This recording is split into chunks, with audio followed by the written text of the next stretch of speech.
Hi everyone, I'm Glenn Flaherty from Board Games and Bourbon, and right now we are going to talk about a game called Holmes versus Moriarty. This is going to be on Kickstarter Games, and this is by Velocity Games, and Steve sent this over to me, and it's one in a line of games he does that are based on literature. So one was the Iliad, one was Les Mis, which is very thematic and very cool. Check that one out. And now we have Holmes versus Moriarty, which pits in a two-player, very fast game, Holmes versus Mastermind Moriarty. Now, how does the game unfold? So in this game, Moriarty is trying to score 3 crimes in a row on a board. Let's call it a map. It makes it more thematic to me. Call it a map.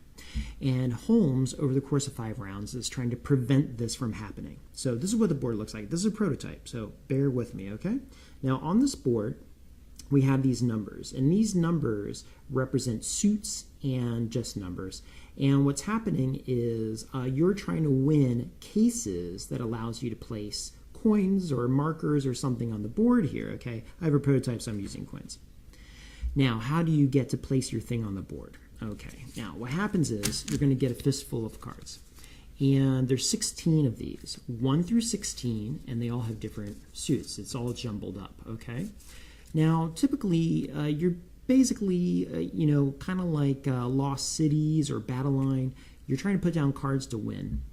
And you do that by having the higher number, like a 14 beats a 13, 15 beats a 14. But it also has this mechanism, because if you think of the 1 through 16 as, a circle of numbers, the 1 will beat the 16 and the 15 and the so on. And the 2 will beat the 1 and the 16 like this, okay?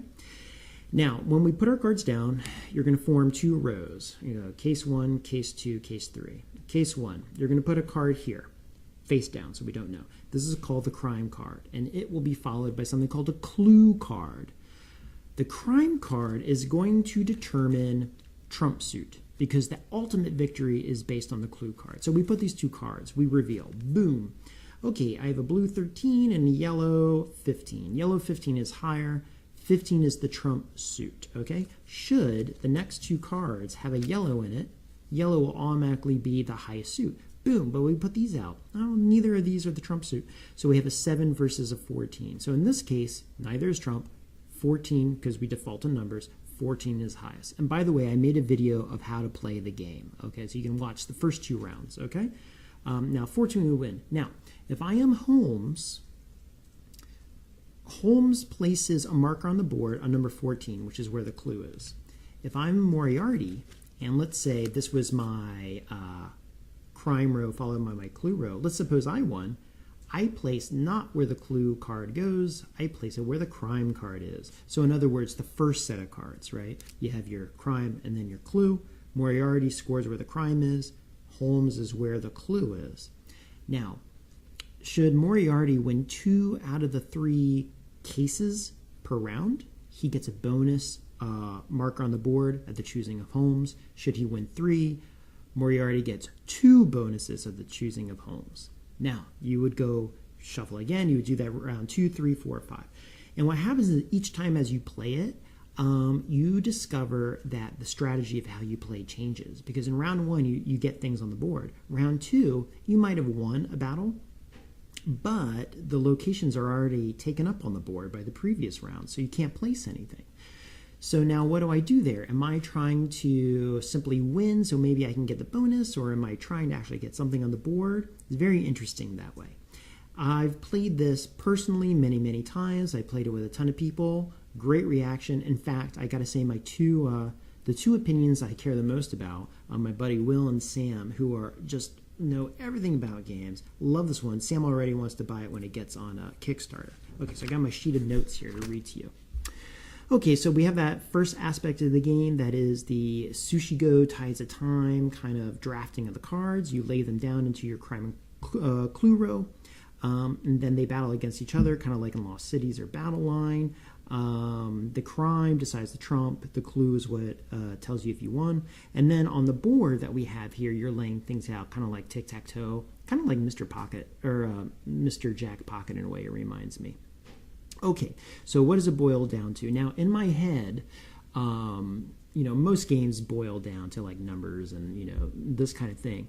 But the theme really does come through because Moriarty literally is trying to get something done and Holmes is trying to thwart it. So that really does come through. My buddy Sam was enamored by it. The rounds are very fast. I would say like 3 minutes a round.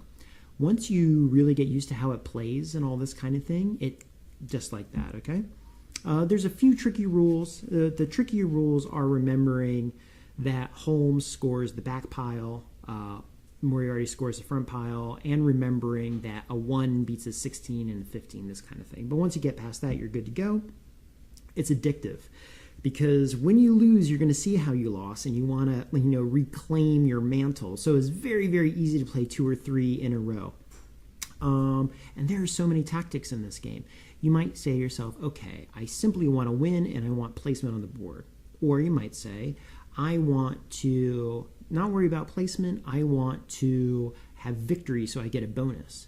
Or I want to deny a bonus. Or you might say, I'm going to take a loss because I know that other person needs the cards and I'm just going to eat the cards up. Or you might be playing the other person. Yes, you know how to play the game, but just as much as you're playing the other person. And there's many times I got to say, I have psyched myself out more than the other player against me, okay? Now, what do I compare this to?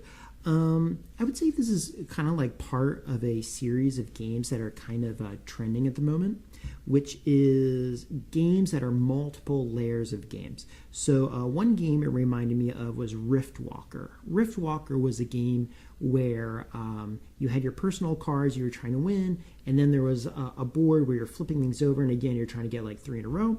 Also reminds me of Pocket Ops by Grand Gamers Guild. And in that game, you had cards. You're basically trying to get 3 in a row there as well. Now, in each of those ones, Rift Walker had a lot of reading. Pocket Ops was super light and really was, I think, would be great for, well, I really enjoyed it, but it's probably really great for kids.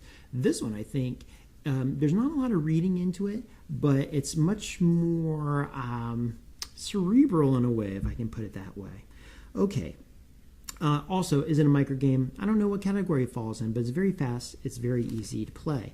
Now, so I have some scores here, too, I was thinking about. Okay, replayability, very, very high. Infinite, I would say. To me, this is like Star Realms in that the cards are a known thing. There's really not that many. You know it's going to come out, but you're playing each other in a way. Okay, and that idea of outsmarting each other and adjusting to the other person's strategy is a big part of it. The artwork, everything that Velocity puts out has great artwork. Production quality, super high. Everything looks really good. I mean, I got to tell you, even the little demo copy here, I can see where it's leading. It's very thematic and really looks good. The chances of this hitting the table, incredibly high. It's fast, it's easy, and it's deep. What more could you ask for? Okay, so that is Holmes versus Moriarty. I'm really thrilled from it. My friends are thrilled by it. These are gamers who play all the time. They actually want to be on the Kickstarter and get it when it comes out. That's a great endorsement. And again, I have a playthrough video you can watch too. Okay, so thank you so much, guys. Check this out. I think you will really enjoy it. I'll talk to you later. Bye-bye.